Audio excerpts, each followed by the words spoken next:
नमस्कार, मैं हूं मनोज सिंह और आप देख रहे हैं Vikramshila academy Lucknow YouTube channel.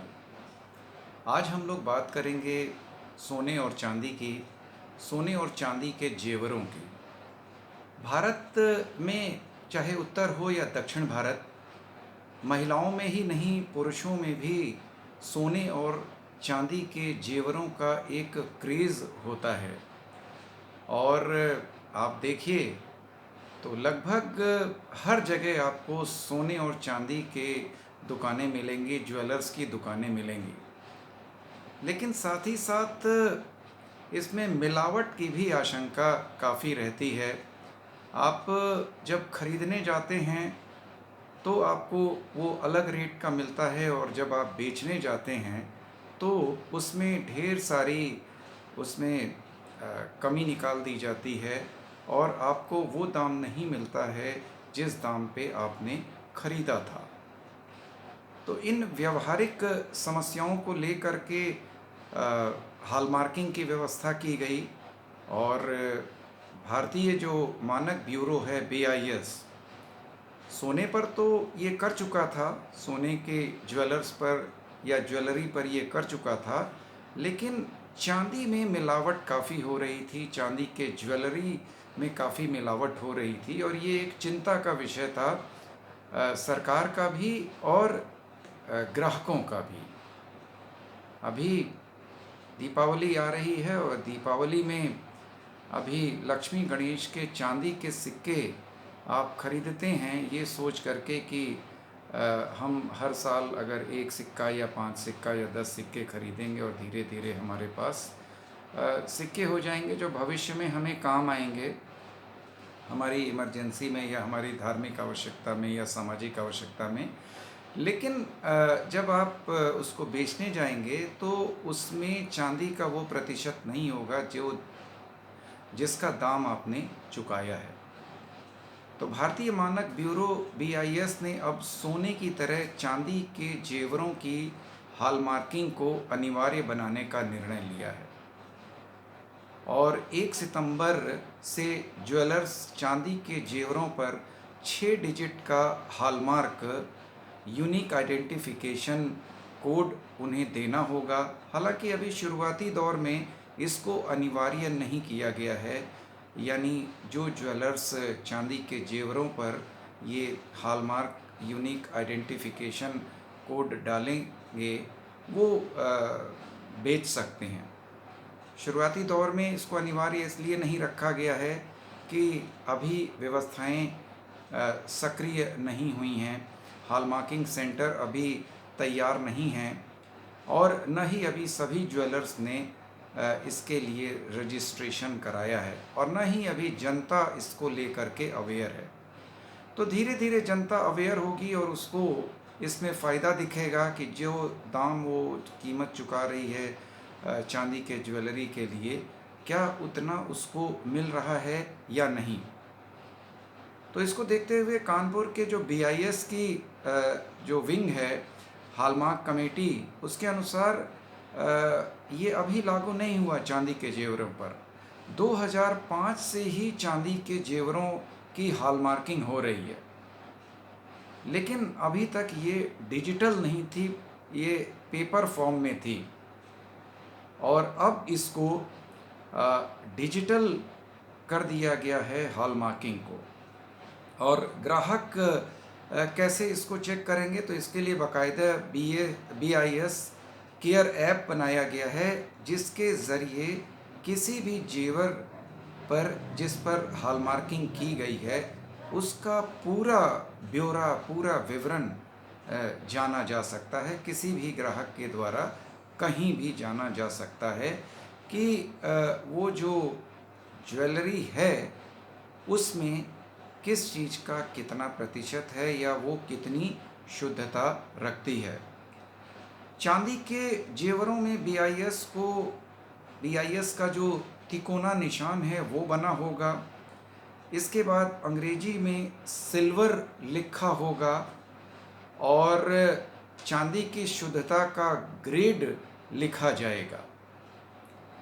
एक स्थान पर 6 अंकों का कोड होगा और उसी कोड के माध्यम से हम केयर ऐप पर जा कर के हम उस ज्वेलरी के बारे में पूरी तरीके से जान सकते हैं।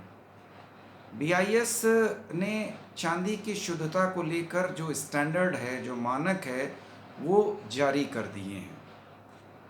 और जैसा कि आप लोग सोने में जब सोना लेते हैं या सोने पर कई बार लिखा भी होता है कि सोने की जो शुद्धता है उसका मानक कैरेट में नापा जाता है, लेकिन चांदी में कैरेट की बजाय प्रतिशत होगा शुद्धता का। यानी उस ज्वेलरी में चांदी का प्रतिशत कितना है और बाकी अन्य धातुएं उसमें कितनी मिली हैं। तो चांदी के लिए कुल 7 मानक तय किए गए हैं बीआईएस के द्वारा। वो हैं 750, 830, 850, 900, 920, 950 और 1000। ये 7 मानक हैं। अब जो सबसे निचला मानक है 750, उसका मतलब ये है कि उस ज्वेलरी में जो जिस पर ये हॉलमार्क पड़ा है 750 का, उसमें 75% शुद्ध चांदी मिली हुई है, बाकी 25% अन्य धातुएं मिली हुई हैं। इसी प्रकार से अगर चांदी की किसी ज्वेलरी पर मानक 1000 लिखा हुआ है, इसका मतलब है कि उसमें 100% चांदी का इस्तेमाल किया गया है उस ज्वेलरी को बनाने के लिए। तो अब ग्राहक जो पैसा देंगे, जो मूल्य देंगे ज्वेलरी खरीदने के लिए चांदी की, तो उतना वो कैलकुलेट कर पाएंगे और देख पाएंगे कि उसकी शुद्धता क्या है। इससे पूर्व जुलाई 2021 में सोने के जेवरों के लिए हॉलमार्क व्यवस्था लागू की गई थी और वो काफ़ी सफल रही, ग्राहकों की दृष्टि से भी, सरकार की दृष्टि से भी और ज्वेलर्स की दृष्टि से भी। ज्वेलर्स के ऊपर लोगों का विश्वास बढ़ा, उनकी क्रेडिबिलिटी बढ़ी, जो ज्वेलर्स हॉलमार्क गहने बेचते हैं। ग्राहकों का फ़ायदा ये हुआ कि अब उन्हें जो पैसा वो चुकाते हैं उस पैसे की पूरी वैल्यू उनको मिल रही है। सरकार को क्या फ़ायदा हुआ कि सरकार को इस हॉलमार्किंग के द्वारा उसके पास पूरा डेटा आ गया, जो ज्वेलरी बनती है या बेची जाती है, और सरकार के पास जो टैक्सेशन का जो है वो रिकॉर्ड आ गया, सरकार के कर में भी वृद्धि हुई। अभी करीब 20,000 ज्वेलर्स ने चांदी के हॉलमार्क के लिए बीआईएस के पास रजिस्ट्रेशन कराया है, जिससे कि वे चांदी के ज्वेलर्स जो हैं वो बना करके चांदी की ज्वेलरी और सर्टिफिकेशन वो हासिल कर सकें।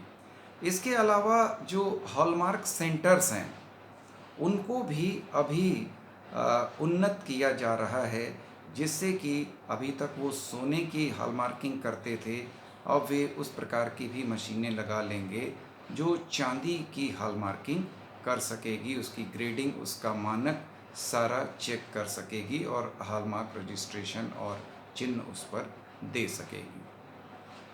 तो ये महत्वपूर्ण निर्णय बीआईएस ने किया है, क्योंकि भारत में गहने या गहनों की डिमांड लगातार बढ़ती जा रही है और वैश्विक परिदृश्य में सोने और चांदी की कीमतें लगातार बढ़ती जा रही हैं। इसलिए सोने और चांदी की शुद्धता पर विशेष ध्यान देने की आवश्यकता है, क्योंकि हमारे देश में जो सोने और चांदी का जो स्टॉक है वो अधिकतर लोगों ने गहने के रूप में रख रखा है। अगर हम आज की तारीख में चांदी के रेट की बात करें तो 1,19,000 रुपये किलो चांदी का रेट चल रहा है। इसी प्रकार से अगर हम सोने की रेट की बात करें, 10 ग्राम का क्या रेट है, तो 1,03,670 रुपये का 10 ग्राम सोना इस समय शुद्ध सोना मिल रहा है 24 कैरेट का। तो आज के इस वीडियो में बस इतना ही। आपके इस मुद्दे पर क्या कमेंट हैं, क्या विचार हैं, इसको ज़रूर कमेंट बॉक्स में लिखिएगा। आपसे अनुरोध है कि Vikramshila academy Lucknow YouTube channel को अधिक से अधिक सब्सक्राइब करें, लाइक करें और शेयर करें। नमस्कार, जय हिंद, जय भारत।